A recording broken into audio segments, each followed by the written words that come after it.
chambres, l'Assemblée nationale et le Sénat. Les membres de l'Assemblée nationale portent le titre de député.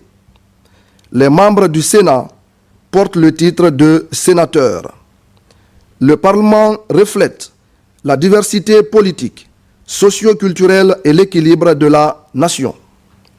Il vote seul la loi, sous réserve des dispositions de l'article 130.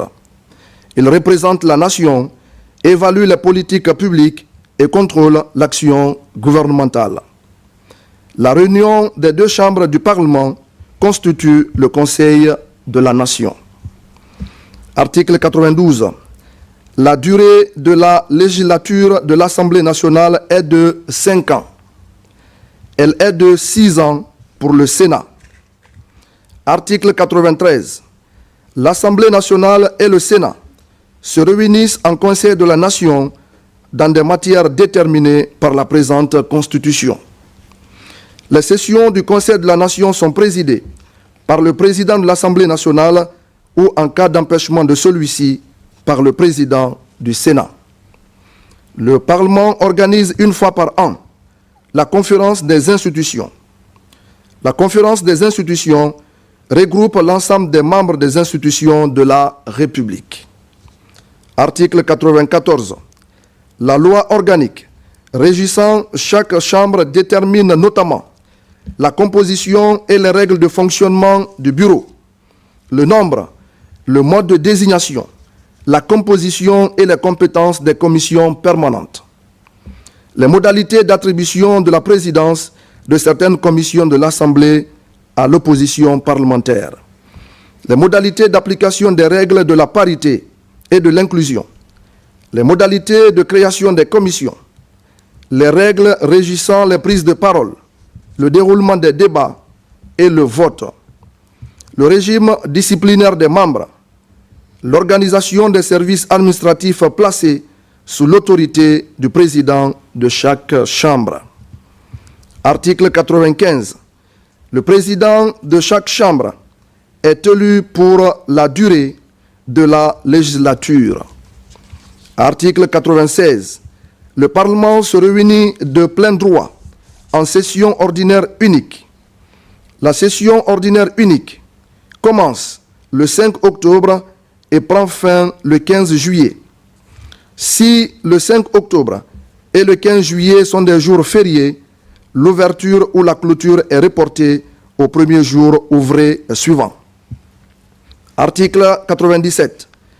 À la suite de la clôture de la session ordinaire unique, chaque chambre du Parlement peut se réunir en session extraordinaire, soit à l'initiative du président de la République, soit à la demande du bureau de la chambre concernée sur un ordre du jour déterminé.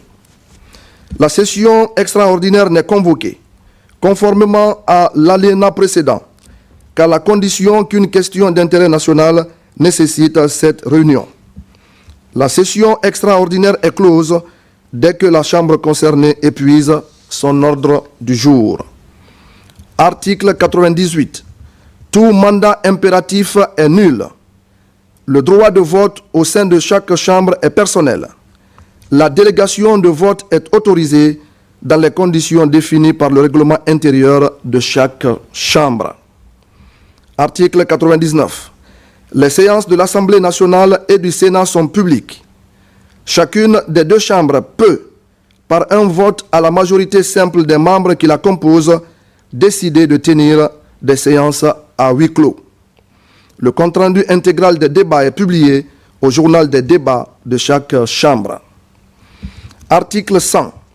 Le député et le sénateur, pendant la durée de leur mandat, ne peuvent être poursuivis, recherchés, arrêtés, détenus ou jugés en raison des opinions ou des votes émis dans l'exercice de leurs fonctions.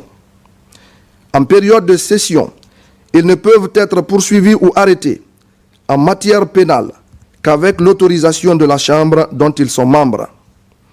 Lorsque le crime ou le délit est commis hors session, l'autorisation est donnée par le bureau de la Chambre compétente. L'autorisation n'est pas requise en cas de crime ou de délit flagrant. Dans ce cas, Le bureau de la Chambre concernée en est informé dans un délai n'excédant pas 24 heures. Article 101.